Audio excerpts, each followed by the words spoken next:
प्रणाम, नमस्कार, स्वागत है आपका मेरे YouTube चैनल कुछ नया है देखो तो सही में। और मैं आप लोगों के सामने यह सुबह सुबह एक सुंदर सा वीडियो बना रहा हूँ एक बहुत बढ़िया संदेश के साथ। मैं एक व्हाट्सएप ग्रुप से जुड़ा हुआ हूँ। उस व्हाट्सएप ग्रुप में एक बहुत ही सुंदर कथा किसी ने जीवन को प्रेरणा देने वाली कथा किसी ने पोस्ट की, तो मैंने सोचा कि उसे मैं आपको शेयर करूं। तो वो कथा इस प्रकार है कि एक दिन की बात है। एक निर्धन, अति निर्धन व्यक्ति पर विद्वान था। वह घूमते घूमते एक पड़ोसी राज्य में पहुंचा। उस राज्य में संयोग से वहां पर एक समारोह चल रहा था। समारोह ऐसा था कि एक हाथी की सूंड में माला देकर पूरे राज्य में उसे घुमाया जाता था। तो जो वो निर्धन व्यक्ति था वो भी वहां पहुंच गया उस समारोह को देखने के लिए। तो उस राज्य में जो समारोह चल रहा था, वो जो हाथी था उसकी सूंड में एक माला दे दी जाती थी और वो पूरे नगर में उसे घुमाया जाता था। और वो माला जिस किसी के भी गले में डाल देता तो 5 वर्ष के लिए उस राज्य का उस व्यक्ति को राजा घोषित कर दिया जाता था। संयोग से जो वो निर्धन व्यक्ति था वो भी उस समारोह में खड़ा था, वो देखने लगा। तो संयोग से उस हाथी ने उसी के गले में वो माला डाल दी।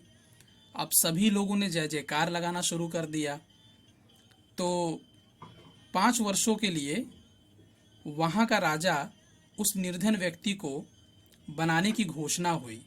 अगले दिन राजपुरोहित द्वारा उस निर्धन व्यक्ति का राज तिलक किया गया और वहाँ के नियम को समझाते हुए उन्हें ये बताया गया कि आपको यहाँ का 5 वर्ष के लिए राजा घोषित करते हैं, लेकिन 5 वर्ष के बाद इस राज्य में आपको घुसने नहीं दिया जाएगा।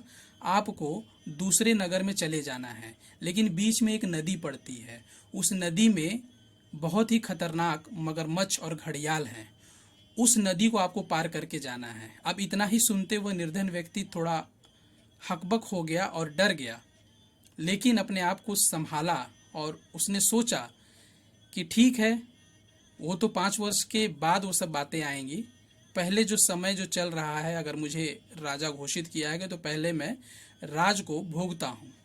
और उसने राज्य का कार्यभार संभाल लिया। राजपुरोहित ने उन्हें यह समझाया था कि आपको वह खतरनाक नदी पार करते हुए स्वयं ही जाना है, स्वयं ही आपकी रक्षा करनी है, कोई आपकी रक्षा करने नहीं आएगा। तो राजपुरोहित के द्वारा समझाने के बाद वह निर्धन व्यक्ति जब राजा बन चुका तो उसने पूरी ईमानदारी से उस राज्य में राज किया और पूरे न्यायपूर्वक एक सही राजा को जिस तरह कार्य करना चाहिए अपने नगर के लोगों के लिए, वैसा उसने कार्य किया।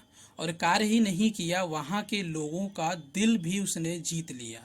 अब 5 वर्ष जैसे ही पूर्ण हुआ तो सभी जब उनकी विदाई के लिए कि भाई अब आपका 5 वर्ष पूरा हुआ है, आप जाइए यहाँ से, तो वो जब जाने लगे तो उन्होंने इतना अच्छा कार्य किया था उस नगर में, इतने अच्छे से लोगों की देखभाल की थी कि सभी लोग उनके विदाई में रोने लगे, नज़रें झुकाकर रोने लगे और उस नदी तक लेके गए कि यहीं से आपको जाना है।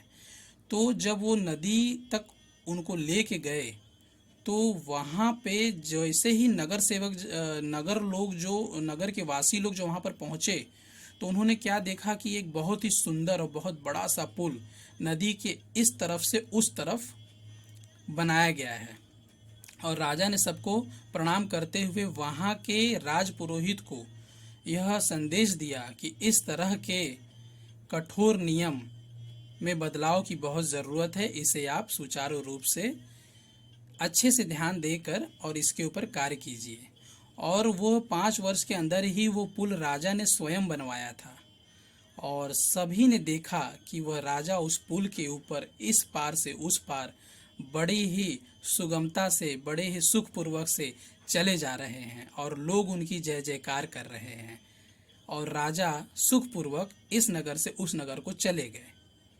तो इस कथा का तात्पर्य यही था कि हमें भी कुछ समय के लिए सांसों की संपत्ति देकर इस अमूल्य जीवन की बागडोर संभालने हेतु हमें इस धरती पे भेजा गया है और हमें भगवान की भक्ति करके, उनका नाम ध्यान करके उस लोक के लिए हमें कुछ कार्य करना है, कुछ कार्य करते रहना है, ताकि उस राजा की तरह एक पुल का निर्माण हो जाए और हम सुगमता से इस लोक से उस लोक भगवान के धाम में सुखपूर्वक पहुंच जाए।